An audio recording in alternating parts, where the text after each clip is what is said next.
Hello viewers, welcome to Rachel Bangla BD. প্রথমেই বলবো SmackDown এবং মানডে নাইট রয়ের টেপিং এর সময় একটা ফানি মোমেন্ট এসেছে, সেটা তো সিএম পাঙ্কের। তার আগে আরেকটা মোমেন্ট দেখায়, সেটা হচ্ছে সোলো সিকোয়ার। আপনারা হয়তো এখানে দেখতেই পাচ্ছেন সোলো সিকোয়ার জিওসোর মতো ইট করার চেষ্টা করতেছে। জিওসো যেভাবে হাঁটে এবং সে রিং সাইডে উঠে ইট করে, সেভাবে সে যায়। রিং এর মধ্যে আমরা সিএম পাঙ্ক, কোডি, জিমিউসোকে দেখি। আর সোলো সিকোয়ার যখন ইট করে নিচে নামে তখন তাকে দুইটা ডাবল সুপার কিক মারা হয়, আর এই সুপার কিক মানে তার দুই বড় ভাই জিওস এবং জিমিউসো। আর এই ভিডিও স্ম্যাকডাউনের সময় টেপ করা হয়েছে। এরপরে আপনাদের আরো একটা ফানি ভিডিও দেখাই, আর এই ফানি ভিডিওটা হচ্ছে সিএম পাঙ্কের।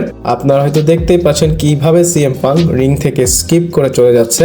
সিএম পাঙ্ক ঘুরে ঘুরে আস্তে আস্তে রিং থেকে চলে যাচ্ছে, আর এমন ভাবে যাচ্ছে মনে হয় সে চেষ্টা করতেছে কেউ যেন না বুঝে।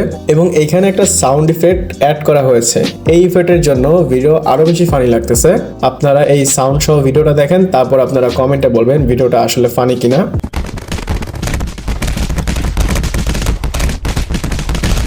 আমি এই ভিডিও দেখার পর অনেক সময় হেসেছি। আর সিএম পাঙ্ক অনেক অদ্ভুত অদ্ভুত কাজ করে থাকে যেন ফ্যানরা হাসে বা মজা পায়। এরপর বলবো আজকে 21 তারিখ ডাব্লিউডাব্লিউইর যে দুইটা শো হবে সামনে গিয়ে, সেটা তারা টেপ করে নিয়েছে, স্ম্যাকডাউন এবং র। আমরা কি শুনেছিলাম প্রথমে তারা 26 তারিখের যে ডিসেম্বরের স্ম্যাকডাউন ওই রতে টেপ করেছে, মানে পিছনের রতে। আসলে না, তারা কালকের রতে এটা টেপ করেছে। আর প্রথমে আমার কাছে এটা অনেক বেশি উইয়ার্ড লেগেছে।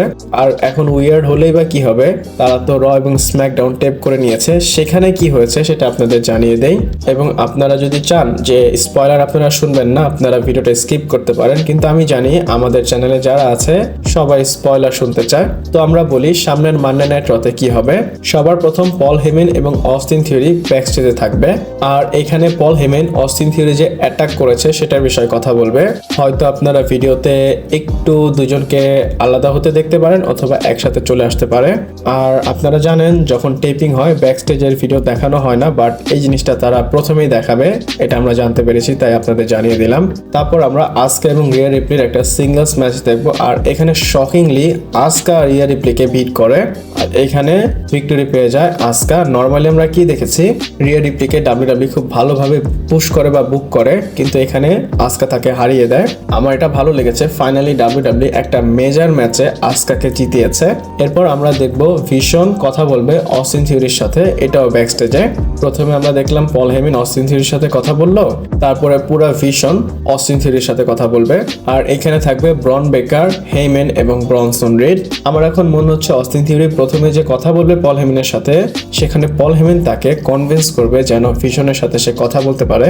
এরপর আমরা বেকি লিঞ্চের রিটার্ন দেখতে পারবো এবং সে একটা প্রোমো কাট করবে, এবং এই প্রোমোতে ইন্টারাপ্ট করবে ম্যাগজিন ড্রুপি, এবং সে এসে মানে তাদের দুইজনের একটা ব্রল হবে। এবং এই ব্রলে ম্যাগজিন ড্রুপি অ্যাঙ্গেল লক মেরে বেকি লিঞ্চকে ট্যাপ আউট করে দিবে। এরপরে দুইটা মেজর ম্যাচ অ্যানাউন্স করা হবে, মানে এই বছরের শেষের মানডে নাইট রয়ের জন্য। আর এখানে এজে স্টাইল ড্রাগন লি ডিফেন্ড করবে তাদের টাইটেলস জিওস এবং জিমিউসোর এগেইনস্টে। আর এই ম্যাচটা আপনারা ডিসেম্বরের 29 তারিখে যে র হবে সেখানে দেখতে পারবেন। এছাড়াও স্টেফিনি বেকার ভার্সেস রেকেল রড্রিগেজ ভার্সেস নিকি বেলা, এদের যে ট্রিপল থ্রেট ম্যাচ, এটাও ডিসেম্বরের 29 তারিখের জন্য অ্যানাউন্স করা হয়েছে। এবং আপনাদের বলে দিই, এই যে 29 তারিখের র, এটা কিন্তু লাইভ হবে। তারপর জিওনো ভিন্স ডিফেন্ড করবে রেনো আমেরিকানোকে। তারপর আপনারা নিকি বেলার একটা প্রোমো কার্ড দেখতে পারবেন। আর এখানে সে সবাইকে মনে করাবে তার লেগেসি কেমন ছিল, মানে তার কেরিয়ারে সে কি করেছে, সে ডাব্লিউডাব্লিউইতে কি পেয়েছে, মানে সবকিছু সে বলবে। তারপরে বেইলি এবং রক্সিন প্যারেজের একটা সিঙ্গলস ম্যাচ হবে। আর এখানে ডাব্লিউডাব্লিউ রক্সিনকে জিতাবে না, বেইলিকে জিতাবে। নর্মালি কিন্তু রক্সিন প্যারেজ জিতে যায় কারণ সে ইয়াং একটা ট্যালেন্ট, বাট এখানে বেইলি ভিক্টরি পেয়ে যায়, এটাও খারাপ না, ভালো হয়েছে। তারপরে ডাব্লিউডাব্লিউ অ্যানাউন্স করে ম্যাগজিন ড্রুপি তার টাইটেলটা ডিফেন্ড করবে বেকি লিঞ্চের এগেইনস্টে জানুয়ারির 5 তারিখে যে র হবে সেখানে। আর জানুয়ারির 5 তারিখে যে রটা হবে এটা অনেক বেশি স্পেশাল হবে, কারণ ওইটা বছরের প্রথম র। আর সেখানে অলরেডি সিএম পাঙ্ক এবং ব্রন বেকারের ম্যাচ কনফার্ম করা হয়েছে, এবং আরো একটা টাইটেলের জন্য কনফার্ম করলো ম্যাগজিন ড্রুপি এবং বেকি লিঞ্চের। এবং তারপরে গুন্থার আসবে রয়ের মধ্যে, এবং সে একটা প্রোমো কাট করবে। আর গুন্থারকে ইন্টারাপ্ট করবে সিএম পাঙ্ক। আমরা সিএম পাঙ্ক এবং গুন্থারকে ফেস টু ফেস দেখতে পারবো। শুধু সিএম পাঙ্ক না, রে মিস্টেরিও রিং এর মধ্যে এসে ইন্টারাপ্ট করবে। তারপর আমরা মেইন ইভেন্ট দেখবো অস্টিন থিওরি এবং ব্রনসন রিড ভার্সেস রে মিস্টেরিও এবং সিএম পাঙ্কের ট্যাগ টিম ম্যাচ। আর এখানে অস্টিন থিওরি এবং ব্রনসন রিড ভিক্টরি পেয়ে যায়।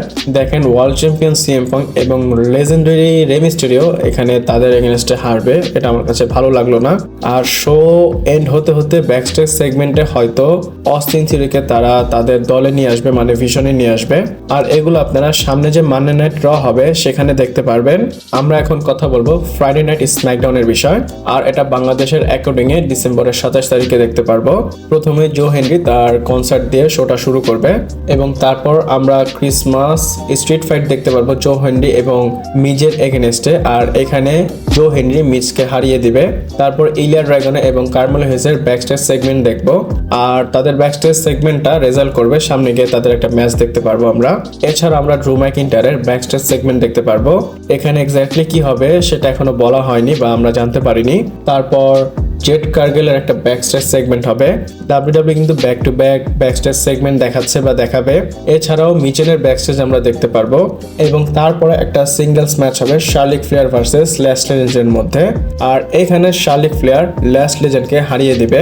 আর অবশ্যই এটা খুবই ইম্পর্টেন্ট একটা ম্যাচ, কারণ দুজনের হাইট একদম সেম এবং শার্লিককে আপনারা উইমেন্স ডিভিশনের একটা লেজেন্ড বলতে পারেন। আর ওই দিক দিয়ে ল্যাশ লেজেন্ড হচ্ছে নিউ কামার, সেও কোনো দিক দিয়ে কম না। এরপর আমরা আরো একটা ব্যাকস্টেজ সেগমেন্ট দেখতে পারবো যেখানে ট্রিক উইলিয়াম কনফ্রন্ট করবে কোডি রোডসকে। আর এটা কোথায়? এটা হচ্ছে নিক অর্লিসের অফিসে। এবং আপনাদের বলে দিই ট্রিক উইলিয়াম মেইন রস্টারের পার্ট হবে আর সে স্ম্যাকডাউনে চলে আসবে। এরপর আমরা ইউনাইটেড স্টেট চ্যাম্পিয়নশিপের জন্য ম্যাচ দেখবো ইলিয়া ড্রাগনে এবং কার্মেলো হেসের মধ্যে। যেহেতু তাদের প্রথমেই ব্যাকস্টেজ সেগমেন্ট হয়েছে তো ম্যাচটা তো তারা কনফার্মই করে দিবে। আর এদের ম্যাচের এন্ডে কার্মেলো হেস তার ফিনিশার মুভ মেরে এই ম্যাচটা জিতে যায় এবং নতুন ইউএস চ্যাম্পিয়ন হয়ে যায়। এবং ম্যাচটা শেষ হওয়ার পর ইলিয়া ড্রাগনও তাকে রেসপেক্ট পে করবে, তারপর বেল্ট দিবে এবং আমি দেখতে পারলাম ফ্যানরা অনেক বেশি খুশি কার্মেলো হেস চ্যাম্পিয়ন হয়েছে। এরপর আমরা আরেকটা ব্যাকস্টেজ দেখি যেখানে Kabuki Warriors, Lash Legend, Nia Jax, Iyo Sky, Rhea Ripley, Charlotte Flair এবং অ্যালেক্সা ব্লেসদের। আর জানি না এখানে কি নিয়ে কথা হবে। ডাব্লিউডাব্লিউ আগেই বললাম অনেক ব্যাকস্টেজ সেগমেন্ট ফিল্ম করে রেখেছে। এরপরে জুলিয়া এবং কিনা জেমস ভার্সেস অ্যালবা ফ্যাড এবং চেলসি গ্রিনের ম্যাচ হবে। আর এখানে ভিক্টরি পাবে জুলিয়া এবং কেনা জেমস। এবং এরপরে আমরা যদি শো এর ফাইনাল মোমেন্টের কথা বলি, এখানে আমরা ড্রু ম্যাকিন্টায়ার এবং কোডি রোডসের একটা মেন সেগমেন্ট দেখব। আর এখানে আমরা দেখতে পারবো ড্রু ম্যাকিন্টায়ার কোডি রোডসকে অ্যাটাক করবে আর অ্যাটাক করে সে তার টাইটেলটা নিয়ে নিবে। আর এটার জন্য ডাব্লিউডাব্লিউ অ্যানাউন্স করে দিবে জানুয়ারির 9 তারিখে তাদের ম্যাচটা। আর এখানে স্টিপুলেশন থাকবে, আর এখানে 3টা স্টেজের স্টিপুলেশন থাকবে। মনে করেন প্রথম স্টেজে নর্মাল একটা ম্যাচ হলো, এখানে ড্রু ম্যাকিন্টায়ার জিতলো। তারপরে কি হবে? স্ট্রিট ফাইট, আর এখানে কোডি রোডস জিতবে। এবং থার্ড স্টেজ এটা হবে স্টিল কেজ ম্যাচ, আর এখানে এমন হতে পারে কোডি রোডস না জিতে ড্রু ম্যাকিন্টায়ার জিতবে। আর লাস্টে যেই জিতবে সেই কিন্তু ডাব্লিউডাব্লিউ ওয়ার্ল্ড চ্যাম্পিয়ন হয়ে যাবে। আমি যদি ক্লিয়ারলি বলি এটা 3 আউট অফ 2 ফল ম্যাচ, 3টার মধ্যে 2টাতে যে জিতবে সেই চ্যাম্পিয়ন হবে। শুধু পার্থক্য হচ্ছে 3টা ম্যাচ সেম হবে না, 3টা ম্যাচে আলাদা আলাদা স্টিপুলেশন থাকবে। আর আমি মনে করি এটা লাস্ট অপরচুনিটি ড্রু ম্যাকিন্টায়ারের, সে চ্যাম্পিয়ন হবে। আর এগুলো ছিল স্পয়লার। আপনাদের স্পয়লার কেমন লেগেছে আমাকে কমেন্ট করে জানাতে পারেন। ভিডিওটা এই পর্যন্তই ছিল, ভালো লাগলে লাইক, কমেন্ট, শেয়ার, সাবস্ক্রাইব করে পাশে থাকবেন। পরবর্তী ভিডিওতে আবার দেখা হচ্ছে।